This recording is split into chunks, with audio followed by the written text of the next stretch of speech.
Hi guys, welcome to New York. We are here today with Mahesh. and we're gonna talk about Psychedelics. and microdosing. Psychedelics, microdosing, psychedelic research, psychedelic coaching. Can you tell me a little bit about your background? Like how do you even discover this topic? Yes, I discovered psychedelics when I was 19. I had an experience which really changed my life in terms of improving my mental health. I was pretty depressed at the time, and my relationship with spirituality. After that experience, I became really obsessed with reading and learning about psychedelics and the science that they're doing in terms of researching psychedelics and how they can help with mental health disorders. So I started working at the Johns Hopkins Center for Psychedelic and Consciousness Research. I was at the time I was a student at Johns Hopkins. I was studying psychology, and there I learned about what the difference is between recreational psychedelic use and intentional clinical therapeutic psychedelic use. How can they use psychedelics there in a way that is not only safe but deeply transformative and can lead to lasting positive change in people with mental health disorders, things like depression, addiction, PTSD, that kind of thing. And then over the years while I worked there, I kind of developed my own coaching practice on the side, underground, where I would support different people who wanted to use psychedelics, not in a clinical research lab, but outside of that setting, to use it for personal growth, for spirituality, for mental health, in a way that's, again, not recreational, but more therapeutic, intentional, and helping people kind of create a structure around psychedelics that leads to lasting change. So yeah. So impressive. Can you talk more about your time at the Johns Hopkins University? Because it's like the university, you know what I mean? Yeah.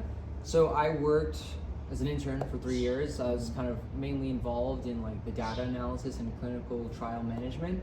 So you have people coming through the door, and it's my job is to help them support people in the process of being a part of a Johns Hopkins research study. So helping with intake, helping with onboarding, helping with marketing in the first place to recruit patients, and then kind of guiding them throughout that process. At the time I was still a student in college, so I wasn't able to sit in on sessions, but I was able to talk to the different researchers and the therapists and learn about exactly what goes on in these sessions, and then see what actually goes on in the integration part, and then also just analyze the data and so look at what are the exact protocols we're using there, and how can I bring that to people outside of the clinical research setting, because that's the thing, clinical research setting is really limited to a small number of people. Millions of people use psychedelics recreationally, therapeutically outside of these settings, and I think there's a lot we can learn and glean from the science and bring it to everyday life and everyday psychedelic use. So yeah. Did you participate in one of those studies as well? No, I never participated. So I worked there. So you couldn't? No, I couldn't participate. Okay. I was able to, I sometimes would test out some of the equipment, so put on the brain scans and stuff, because that's what they often do, but never was able to be an actual participant, no. And how would you say did psychedelics change your life? And which psychedelics did you take outside of microdosing? So the main psychedelic that I've always been kind of my strongest relationship with is psilocybin, so psilocybin mushrooms. In terms of how it changed my life, I think psychedelics completely transformed my conception of what mental health is and what spirituality is. I think before I ever tried psychedelics, I never understood anything about spirituality and that could be a real thing. I just was very much a scientific person. I thought that all that stuff was kind of woo-woo, and I had this experience which revealed to me deep feelings of interconnectedness and connectedness with the universe, and unconditional love and gratitude for everything that was deeply spiritual, and the first time I've ever had a spiritual experience. Then I started reading more about psychedelics and came to understand that what psychedelics do and why they are healing is that psychedelics create spiritual experiences. These are experiences that people can achieve outside of psychedelics, through things like meditation, through breath work, through yoga, and that psychedelics are one way to reliably create these experiences in a safe way. And when people have these experiences, they can be deeply healing and transformative. What made you wanna try those tests with your friends and basically recreate those studies? Yeah, definitely. So yeah, I was saying, I worked at the research lab, saw what they were doing there, and saw how people were having such profound outcomes, such massive change. And then it was at the time I was in college, and had a bunch of friends who were also experimenting with psychedelics in a more recreational sense, as millions of people do, and having a lot of fun. having some cool insights, but nothing quite like life-changing, where it Yeah. wasn't like for, improving overall well-being. And I was like, okay, what if we were to kind of copy some of the things they're doing at Johns Hopkins in our dorm room, right? And like, some of the protocols they're using, which is, a big part of that is preparation, right? So it's like treating these ceremonies, and when you take these high doses of psilocybin with a lot of intention, preparing and build up. And then after you have this experience, integration. So it's like talking about it and like actually making sense of it, and using that experience to translate into actual insights and action. And so, yeah. And while you were working at Johns Hopkins, was there like one study that really blew your mind? Like one thing that they discovered there that was like mind-blowing to you? I think it's the one that like got me the most interested. Is before I even started working, the one that like got me like, oh, whoa, this is really interesting. Was the Got you first hooked. one. Yeah, exactly. It happened, I think it was in 2006. It's something, I forget the exact title, but it was basically like psilocybin can occasion mystical experiences in healthy people. And basically, so, if we look at the history of psychedelics, back in the 60s, we had a lot of psychedelic research. There was a lot of psychedelic kind of use among the public. Then they became banned. With the hippies. With the hippies, right? And but not only the hippies, but there were actually psychologists and stuff using it to treat mental health disorders as they're doing now. But it was like a little bit less kind of known. But then it became banned, became illegal. They couldn't conduct any more psychedelic research, and it stopped for a period of like 30, 40 years. Johns Hopkins was one of the first universities to kind of restart psychedelic research. And what they did was like, the first kind of study they did to reinvigorate the research was this one study where basically they recruited healthy, normal people who have like spiritual practice. So these are people who do not have a mental health disorder. They're kind of like vaguely interested in spirituality. So they attend church, they have meditation, that sort of thing. And what they did was, provide some structure and gave them psilocybin in like this kind of clinical setting, which is like, very like, it's almost like a living room space. And they're lying on a couch, they're wearing eye shades and headphones that have this introspective psilocybin experience. It'd be like the equivalent of like 3.5 grams of mushrooms. And they did that in addition to some preparation beforehand. So building rapport with the therapist, their sitter that they're with. And what they found was that pretty much like, I think it was 67% of the people who participated said that that single experience was one of the top 5 most meaningful spiritual experiences of their entire life. So it's like, to me at the time, like when I read this, I was like, it completely blew my mind. It's like, what do you mean like taking mushrooms? Not your wife. Exactly. Not your kid. Exactly. Equivalent to, like things like the death of your parent or the birth of a child, saying that taking mushrooms was that significant. And I thought that was so amazing. And then not only that, I think 11% said it was the single most meaningful experience of their life. So it's like, okay, clearly we've been told a lot of lies about psychedelics and their kind of utility and their safety profile. So it's like that kind of started me on this journey toward learning more about it. And yeah. And when you did your own personal trials with your friends, Yeah. did you like discover anything? Was there anything significant that one of them reported back? Or Yeah. That's a or great was question. there even like a night trip, like a bad trip, a horrible trip, or? So, I'd say like the first time I ever did it, right, what they do in psychedelic research is like the big thing that makes it different, I'd say, from like a recreational trip is like, yes, the structure, the preparation, integration, but another part is like the actual consuming of the psychedelic itself, where it's a very introspective journey rather than being in the woods, right? You're lying down, you're wearing eye shades, you're listening to classical music, that sort of thing. And when you go inward, really cool things tend to happen. The first person I did it with was one of my friends, and basically he came into that experience as an atheist, and he came out of it being like, a few hours later, like, wow, I believe in God. And I was like, whoa, that's pretty crazy that someone can have this experience and almost like instantly change their worldview in such like a profound way. And to this day, he still tells me it was one of like the most meaningful and profound experiences of his life. I thought that was really cool. I think other than that, like seeing people, a lot of friends, I'm a man, a lot of people I did this with were other guys around my age, so I was in my like early 20s, and seeing how emotional experiences that people would have, where they would kind of uncover maybe some deep-seated emotions that were kind of needed to be released, uncover like different memories from their childhood that like felt really warm and amazing, and just like very like beautiful emotional experiences, and like seeing that and seeing how much people like enjoyed it and found it so profound was so cool. I think the thing I learned from doing that was that the importance of integration, right? So it's like people have these experiences that are really profound, really beautiful, and really spiritual, but if you do not do anything with that experience, it's just an experience and your life can go on the same way. And what is integration? It's like, okay, you have this experience, how do you actually take that and translate it into change? How do you like break it down? What did you learn from it? How does that inform what you're going to change going forward? And that's the really like key part which separates like psychedelics from being, you know, a fun thing, which is totally cool if that's what you want to do, but from it being like a therapeutic tool. It's so cool because you're coming so much from this like really analytical and logical approach, and I'm coming from the like spiritual approach. Right, in Brazil they say if you take ayahuasca and you don't change, she will come back and punch you. But so nobody ever had a bad trip? People had challenging experiences. You know, I think something I'm a real trying to reframe with people is like this idea of like a bad trip, right? I think so there's certain things you can do to reduce the chance of having a challenging experience, right? By like preparing for it beforehand, doing things like meditation, eating well, exercising, all that stuff. There's no way to guarantee that someone doesn't have a difficult experience.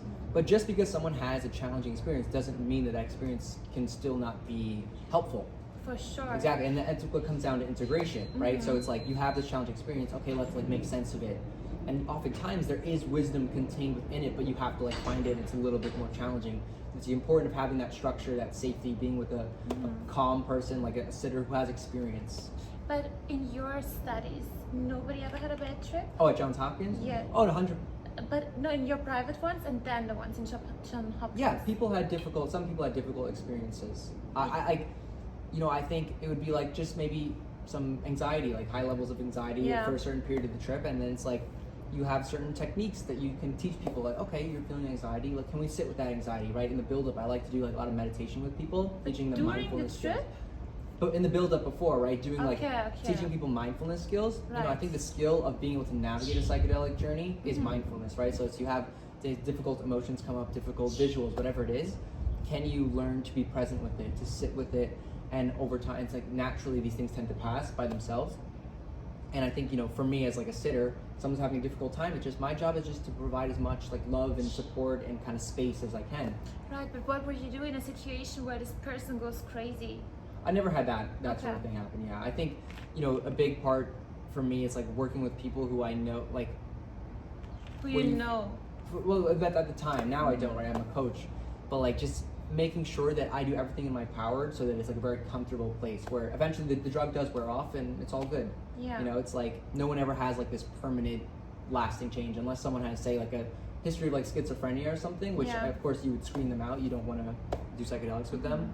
That's like kind of like the main risk. Yeah. You didn't have to tackle them down. No, nothing like that. No. Okay. Yeah, it's a very like controlled setting, like living room type of setting. Yeah. What would they do in Johns Hopkins if someone would have a really bad trip? Like, are there any ways of kind of bringing them out of the trip, or? It's a good question. You know, I think it's kind of the same things that I just said, right? Where it's like reminding the person, you know, they took a drug, they ingested a psychoactive substance, and that substance lasts around 4 to 6 hours if it's mushrooms, and it will wear off. In the meantime, okay, can we just breathe? Do you want to like hold my hand? Can you just breathe into it? Do you want to turn off the music? Do you want a different type of music? Offering them the space and reassurance to know that, like, you know, you're going through this difficult thing, and I'm here with you, and it will pass. And can we breathe into it? Can we kind of come back to our body? Can we feel the sensations of our body? Can we ground ourselves? Can we, you know, think of a happy memory or something? Just things to kind of bring us back to earth. Is kind of like the main way of going about it. Yeah.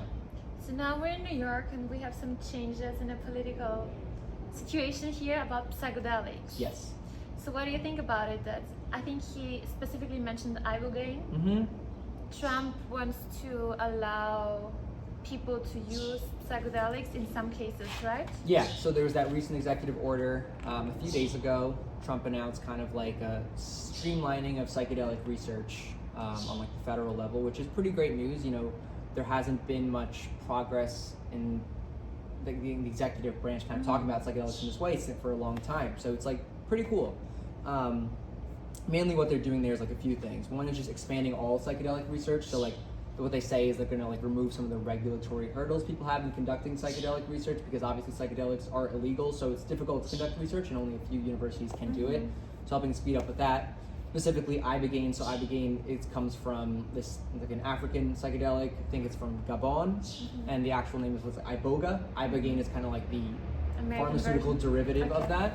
And they're particularly interested in using ibogaine to treat veterans who have PTSD and traumatic brain injury, and so they're like putting more money into funding that and allowing more clinical trials to go on with that. I think they're already doing a lot of studies in Mexico. Yes, yeah, definitely. Other countries have a lot more. So that's interesting, and also expanding what's called like the Right to Try program, where basically people who have like chronic or like end of life kind of diseases, expanding their access to things like psychedelics as like kind of like a last resort to help them, have increased quality of life in their final period. My take on this is that it's definitely like a great step, but also like I have to remind people that it doesn't mean that psychedelics will become legal, right? They're talking about basically expanding psychedelic research, and that means expanding the use of psychedelics in this kind of clinical pharmaceutical model. But we have to remember that millions of people still use psychedelics outside of these clinical pharmaceutical models, and that's not the only way to benefit from the benefits of psychedelics, right? There are people who have been doing this work in the underground scene, underground facilitators for decades now. There are different indigenous groups that have been doing this work for hundreds, if not thousands of years, right? That are using psychedelics in a more spiritual context, and there's different ways of going about it. This is in particular like expanding access to psychedelic research. So you think it's a good thing? I think overall it's a good thing. I think my thing is making sure that people don't think that they can buy it now on the streets. Yeah, I mean they can, but that's one thing. But it's like I legal. think it's great that psychedelic research is gaining more like popularity, more kind of general acceptance by the public.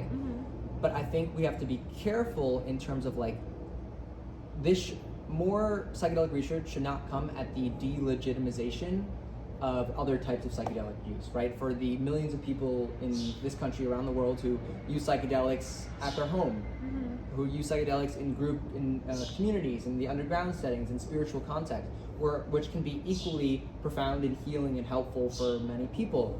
But it's not the same as the clinical research model where you're using it with like a trained licensed therapist. Because I think that will help many people. I'm like excited that eventually your doctor will be able to prescribe psilocybin therapy. We also have to remember we're in a for-profit healthcare system, right? Where everything in our healthcare system just becomes really, really expensive. We have a few states that already have legal psilocybin therapy access, and there's thousands of dollars to receive this treatment. So it's like, I think giving people options to choose, where it's like, yes, that will hopefully be one option in the future. Legal psilocybin therapy from a licensed clinical psychologist.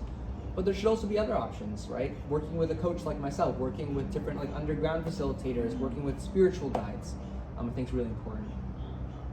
I think psychedelics should be a human right. But I also noticed, there are some coaches, especially in Tulum, there were some of them who are like really black sheeps. But that's a good question, because I believe if you take psychedelics, it makes you a better person. Like you become more authentic, more empathic, but still there are like even like in this area like coaches who really abuse the situation and that's crazy, Yeah, it's really sad. Like I think with anything it can be abused, and it's really unfortunate. I think one thing that's good about the clinical research kind of like legitimizing it is that there will hopefully be more, kind of spotlight on facilitator guidelines and kind of like ethical frameworks that people to follow, because that's the truth of it is, there are bad people out there that use these substances. Psychedelics don't naturally just make people like good people as much as like they've helped people like me and you and a lot of people.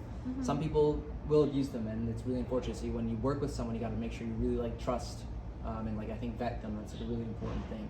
What do you think, because I was in a course of yours about microdosing, right? So what do you think is the biggest difference if you have a full experience or if you just microdose? And do you think you need to keep it up? Like, do you feel like you need to keep taking psychedelics in order to benefit from it or not? Good question. So I'll start with the first part, which was difference between macro and microdose. Yeah.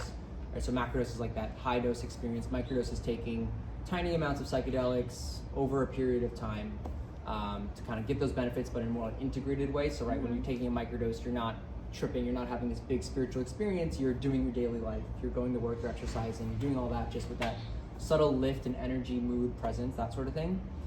I think macrodoses can be extremely profound and like oftentimes life-changing, right? A single experience that can really completely open your perspective.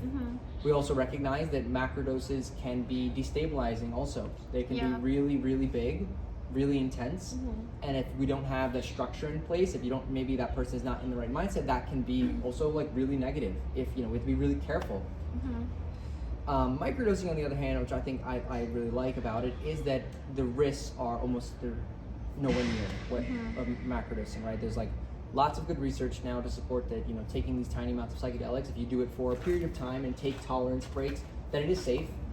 There's debates about the effectiveness in terms of how it translates into clinical research, but there's millions of people who microdose and have reported extremely incredible benefits from it, whether that's to boost productivity, to boost energy, to treat different chronic pain, mental health, all those things.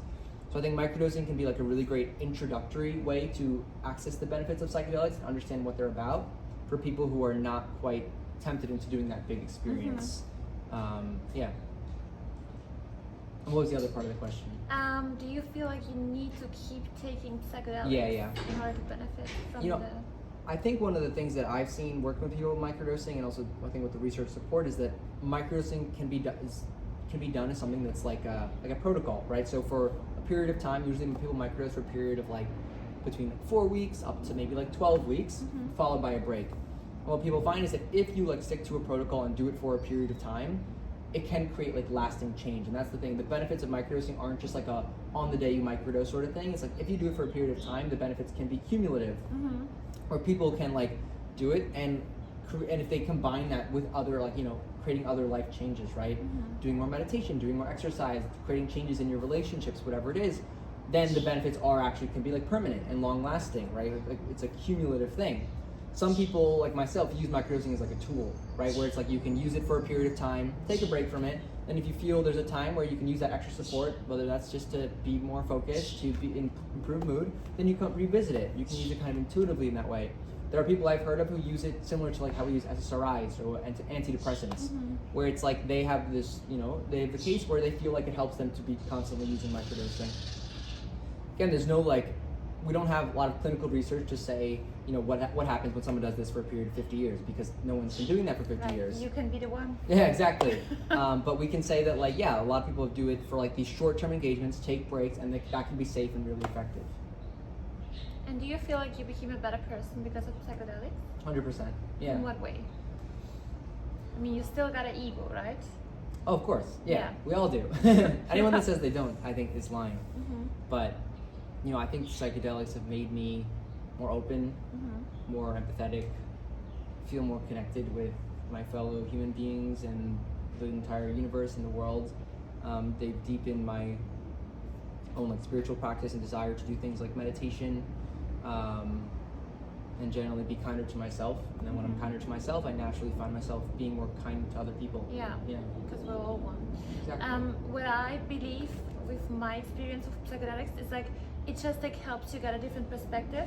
And once the door is open, the door is open. And there are like so many ways that with like music or like just with remembering and just integrating these feelings so you don't need to take it again. That's my belief. Definitely. Would you agree? Yeah, I agree. I think it's, to me, I see them as like a tool, right? Where it's like, you know, meditate, if you just meditate every day, like it's helpful, but it's not gonna like, nothing, no tool is perfect. Nothing's gonna like permanently change your life.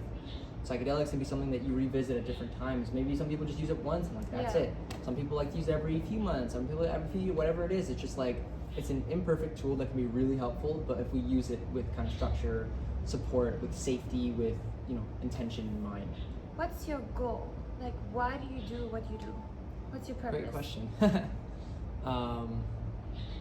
My purpose, I want to help people. I think ultimately, like, I started working in psychedelics, right, because how much it helped me. And like many people, it's like your life is changed by these experiences, and you kind of want to spread them to other people, help people understand these things. And like, I think so many people can benefit from psychedelics, and there's like a big gap between people's knowledge and understanding of what these things are. And I want to help people, show people that, you know, psychedelics are not just like this drug, that it's not only like about a scary experience. It's not about going outward. It's about being able to meet your real life more fully, and helping people kind of connect with their own inner spirituality and essence, and develop awareness, ultimately. When you look at New York, how do you feel like the people are like relating to psychedelics at the moment, or how would you describe the awareness of the people here in New York, or mindfulness, or?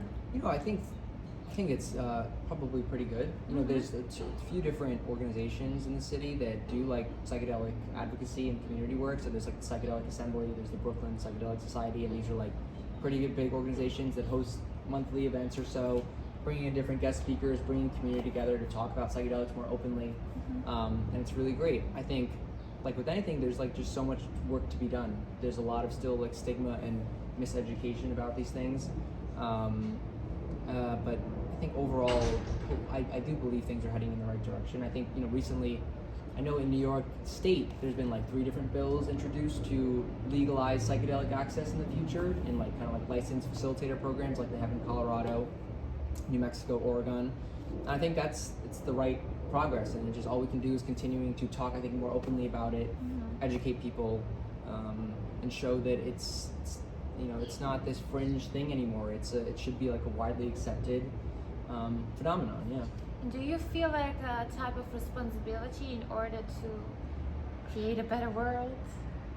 Yeah, I think so. I mean, like, if I just wanted to make money, I wouldn't be doing this. You know, like be a psychedelic coach. Because like I'm asking because like a lot of people, you know, when they have like those experiences, they say, okay, it's all just an experience, and like even the Buddhists, it's a very thin line between where are we responsible and where do we have to let karma rule. You know what I'm trying to say? Yes. So like some people, some spiritual people tend to have more the idea of no matter if there's war or if there's good or bad, there is no such thing as good and bad, and I'm just here to experience.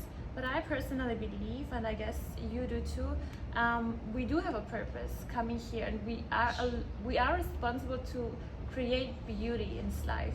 Yeah. And because like if I am you and you are me and I'm everyone, then I cannot be truly happy and have heaven on earth without you having the same. You know what I'm trying to say? I agree, 100%. I think psychedelic community can be very guilty of that kind of like feet off the ground type of spirituality, where you just think you can like disconnect from real life because you have these like peak experiences where you feel the oneness and the interconnectedness. But that doesn't, just because that's true doesn't mean you know everyday ordinary life is any less true. You know, it's about like holding both of those truths at once. That yes, we are, you know, if you believe that, like how Hinduism would say, it's like we're all kind of like incarnations of God, where everything is God and is everything, God is in everything. But equally, it's like I'm a human who has, you know, who's not perfect. No one is. I don't think there's any enlightened people in the current age we're living in. It's like, and we have like a lot of problems in the world. So it's like, how can we use spirituality to inform meeting real life more fully, being more present in everyday life, not just being spiritual for the sake of being spiritual to make everything else better. For sure. And how do you feel like about, because I notice when I, for example, have a specific topic in my life, I notice the same patterns in other people. For example, if there's like a lot of stress going on in my life, my friends are telling me that I think the same, and even the world is like, it's all like a mirror. But how do you feel like all of that is connected to each other? Like, how is your personal life and everything you do connected to everything that's happening in the world, for example? Where is the line between you and the rest? That's basically the question. It's a great question. Just what you believe, because obviously we don't know. Yeah. But I mean, you know, I probably, my views on like this sort of stuff pretty align a lot with the Eastern philosophies like Hinduism, Buddhism, and I do believe everything is interconnected and we're all one. That's all true. But then like, and I've had experiences, say, through psychedelics where that feels really obvious, where it's like, yeah, we're all one. Then you come back to ordinary life and it's like I have all my little shits that I have to go through and my different relationships, and I'm not perfect and I'm just, you know, an imperfect human. And I'm like reminded that like, in order, I feel like, to help the world, I have to like work on myself. Like, you know, really like the best thing I can do is like work on myself and help the people in my direct circle, the people I know, and make an impact there. And I think naturally, in some way or another, that spreads. Because I think the butterfly effect. Yeah, exactly. And it's like when different people are healed, naturally healed people heal other people. Yeah. You know? Okay, we're back. So let's talk a little bit about integration. My friend, she did an integration coaching. It was very important because she did have a bad trip. And yeah, so you offer that, right? Yes, yeah. So I'm a coach. Again, like what I see my kind of philosophy is like the intersection of the clinical science world, which I kind of originally came from, and then also the spiritual side of things, where and making sense of these experiences, right? It's like people can have these really powerful psychedelic experiences, and they can be really dramatic, life-changing. They can also be difficult, and it's ultimately, it's like, as my job as a coach, to guide people through that experience, help them prepare for it, but then also integrate it, help them make sense of it, help them turn a peak experience into lasting, actionable change, so that it's not just a peak experience. It's a experience that, you know, is a momentum shifter and helps people do the things that they learn from the experience. Yeah. And how do you actually do integration? For example, let's say I took the mushrooms, I'm coming back and I'm like, oh gosh, what the fuck was that? Yeah. So what would you do? How would you help me? I think the first step is making sense of it, right? So just giving you the space to talk about it as openly as possible, lay out all the details, just figure out what happened. Because, you know, it's crazy when we take psychedelics, like lots of different things happen. So just giving that space, and then for you to digest it as much as possible, and then slowly start to pick apart the experience, right? So it's like, maybe there was a specific visual that you saw, right, that was particularly meaningful or stood out to you, a particular emotion that came up, a particular sound or music that you really like felt something during. And then it's like we kind of dive deeper into the experience, we dive deeper into it and see what insights are there. What is it revealing about maybe something in the past that you want to, some sort of trauma maybe that came up, maybe some sort of kind of way that you'd like to change going forward, but just like, oftentimes psychedelics, they don't work in logical ways. It's not necessarily like you take it and it's like, I want to do X, Y, Z. It can be like, you went through some grand palace in your Let's do it right now. On ayahuasca, I did see like a cave. It was a gorgeous cave. It had like turquoise or green bluish water. There was a man, I saw him from behind. He was old, but he looked like a very wise man. What could that, for example, mean? Is it my inner wisdom? Well, what do you think? I think it's my inner wisdom. Yeah. And what about your inner wisdom? Like, what did it reveal? That it's rich. Yeah. Yeah. Well, I think, you know, that's the thing. My job is not to help people, not to kind of make conclusions, right? So you're not like a dictionary. No. Yeah, got it. Because I don't know. I didn't experience it myself, right? It's like, these are like felt experiences. They're completely unique and individual. And it sounds like, you know, you came to this, you know, conclusion, right, of like, okay, there's this man and it reveals your inner wisdom. Does that revelation like change in any way how you'd like to show up, or like change how you approach life? It changes how I think about myself. Yeah. Because I didn't notice I was that wise, you know what I mean? Like it's so funny because usually people say psychedelics are here to break your ego, basically. For me, it was the opposite. When I took ayahuasca, I was like, wow, I'm amazing. Like, and it was, but not in a like, I'm the best. No, it was like a beautiful way, you know what I mean? So yeah, so I was like surprised how much there's within myself that I didn't really see necessarily before. So yeah. That's beautiful. I think that's such like a, you know, that demonstrates like a level of like insight and ability to integrate, which is like really great.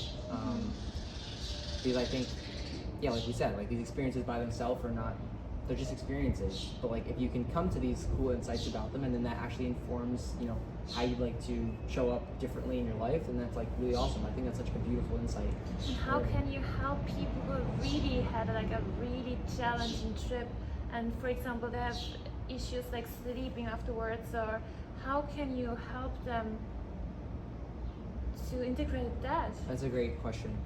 I attended this really great talk recently from this, he's a DMT expert, his name is like Otto Meyer, and basically what he talked about was, you know, when you have a psychedelic experience, there's like, can be like two components to it, right? There's like a rope, an intertwining rope. One of these ropes is kind of like the challenging, traumatic part of the experience. The other rope is the insight of like, you know, how it actually like benefits you and like the wisdom learned. And in order to get to that insight, the first thing you have to do is unravel the rope and get kind of like peel back some of the difficulty, the challenging emotions, the traumatic part of the experience. And naturally, as you do that, some of the insight might happen. But it's like, someone has a challenging experience, the first and foremost thing to do is like help them process that. We don't have to even think about like, was this helpful? Did you benefit from this? It's just like, okay, you had this challenging thing, like let's talk about it openly. Let's like help you come back to a regulated like resource place, and like developing different skills to do that, right? Like, I'm a big into like meditation and somatic work, so like connecting to center, connecting to, you know, a feeling of groundedness. And it's like, okay, if we connect to this groundedness, can we like look at the experience and like talk about it from a more resource place, and that changes how we perceive it, right? Where it goes from, this was really challenging and difficult, to, okay, this was challenging and difficult, but you know, I actually did learn something. You know, this was one part actually kind of reminded me of this thing, and I learned a little bit of thing, but doing it slowly. There's no rush, right? When we have this experience, there's no like, you need to immediately learn from it or whatever. It's like, allow the experience to unfold as it does, as it should, because that's all you can do, is create space for someone to process it by itself. I have another question for you, because I did Bufu in Mexico, and I came back to Bali and I did like some sound healing and stuff, and it became too much. Like, I saw too much. I couldn't shut the door between the spiritual world and our world anymore. And I had to go to a healer, and I had like I saw like unpleasant things, you know what I mean? What do you think? What are your thoughts about that? Like, can it be too much? 100%. And how do you know how to balance it, how to not do too much? And also, how do you help yourself to get out of it again? Because I needed a healer, like I couldn't. Yeah. Too much is in the dose you're talking about? No, too much in like, once I came back to Bali and I did like sound healing and meditation, I couldn't close the door anymore to the spiritual world. Like, I felt like being a radio like receiver who constantly sees different things and switches in different realities, or I don't know.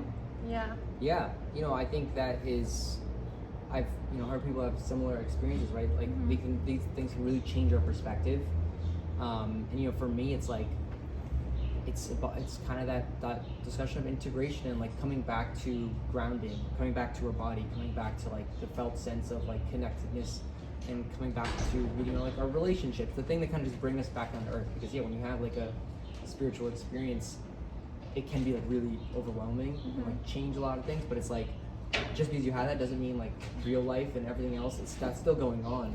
Right? So it's like, how can we hold both of those things at once?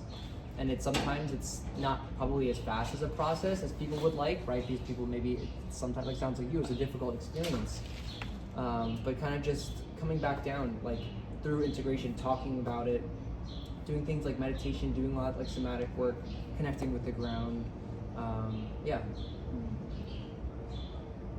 So where can people find you if they want to do a coaching with you? Yes, so my Instagram is @microdose.mahesh. I also make YouTube videos at the same link. My website is middlepathintegration.com. You can learn more about me there. I can give you like the links and stuff, and you can like throw it in the description. But yeah, find me on Instagram. I post lots of different educational videos there, and on YouTube. I love talking about psychedelics and educating people on safe, intentional, therapeutic, spiritual psychedelic use. Based in New York, but I help people all over. So what do you think the future will hold? Future will hold in terms of your prediction of like what specifically? The future, like do you think a lot of good stuff will happen? What do you think will happen? Will we all become like way more spiritual? What is your That's a good question. prediction? I can't tell you. I guess I'm not an expert. I mean, for me, I'm like, the world feels really uncertain and scary in a lot of ways. Like, there's lots of different, you know, things. A lot of change, right? We have the AI, we have climate change, we have the wars, political instability. It does in some ways sometimes feel like, oh, well, we're headed towards like apocalypse. But maybe that would be a good thing. And you know, that's the part of me that I like try to really hold, is that sometimes like it's clear that like this system we're living in many ways is dying. It's not working for a lot of people. Right, and it's dying. Yeah, and sometimes like what needs change comes from big moments of, you know, collapse or disaster. And also, I'm a Scorpio, so you know, like death and rebirth, it's my thing, and I think it's a big opportunity for us to make life a lot better for a lot of us. 100%. You know, I think in just starting, for me, it's like starting small, just like, how can I show up better for everyone in my life? How can I help the people that I work with? and just see where that goes. But I think one of the most profound understandings that I had from psychedelics is like, you might think you're alone, but you're not. You're deeply loved. Like a love you cannot even understand as a human being. And I think if people would just know how much they're really loved and cared for, protected, guided, and then life would be a lot easier for them and more beautiful. Yeah. But it's the truth. It's not like just a sentence. It's really true. Yeah. And that would be a good knowledge for them to have. That's beautiful.